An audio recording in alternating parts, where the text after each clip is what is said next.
Quando a gente está aprendendo a programar, a nossa única preocupação, né, é fazer o negócio funcionar. Mas e depois? Hoje, a gente vai dar um passo além para entender o que de fato separa um código que funciona de um código que é, uau, genial. E a resposta está toda na eficiência dele. E é aí que entra a pergunta, né? Aquela que desafia quem está começando. Quer dizer, se o código faz o que tem que fazer, resolve o problema. Pronto, ele é um bom código? Será? A resposta curta? Nem sempre. Pensa bem, um algoritmo que funciona, mas que leva uma eternidade para dar uma resposta, na prática, ele não está resolvendo nada, né? No fim das contas, a performance é crucial. Olha só o nosso roteiro de hoje. Primeiro, vamos entender por que só funcionar não basta. Depois, vamos comparar duas formas de medir isso, uma na prática, outra na teoria. A gente vai ver também que um algoritmo pode ter dias bons e dias ruins. Aí, entramos de cabeça no famoso BILHO para entender o que é esse tal de limite de velocidade. Vamos dar uma olhada em outras notações também, para ter a foto completa, e fechar com uma espécie de ranking dos algoritmos, dos mais rápidos para os mais lentos. Então, vamos lá. Começando do começo. Por que a eficiência realmente importa? Basicamente, analisar um algoritmo é como prever o futuro. A gente consegue estimar o quanto de recurso, tipo processador e memória, o nosso código vai precisar para rodar.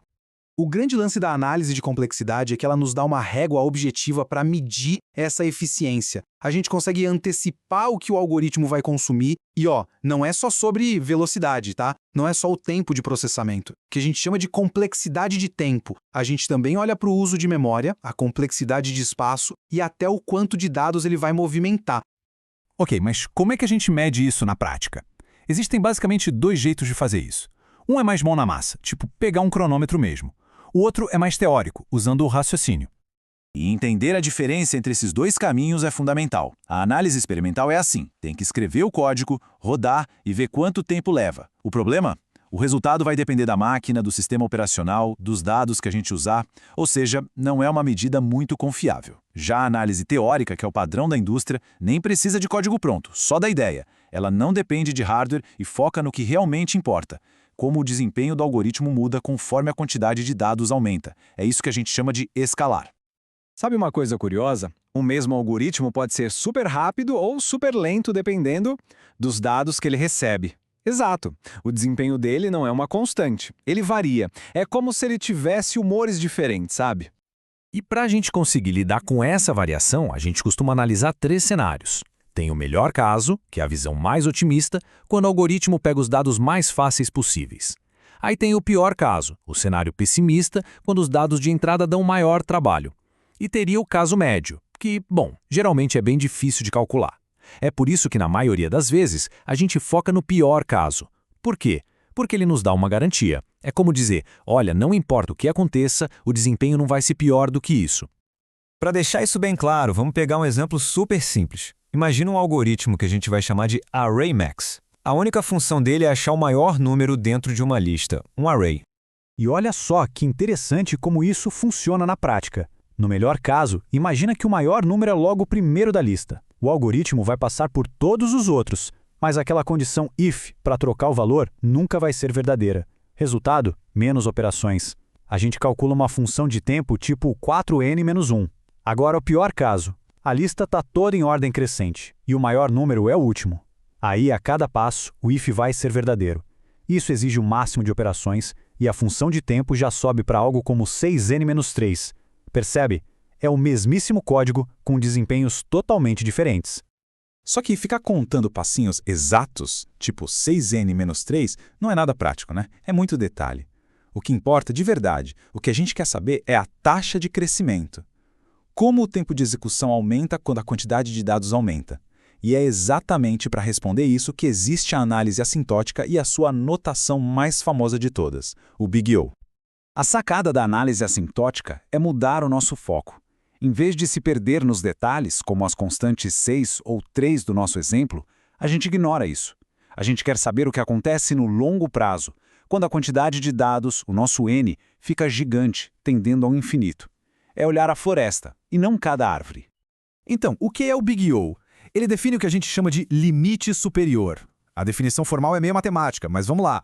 A gente diz que f de n é O de g de n se a gente conseguir achar duas constantes, c e n0, tal que a nossa função f de n seja sempre menor ou igual a c vezes g de n a partir de um n grande o suficiente.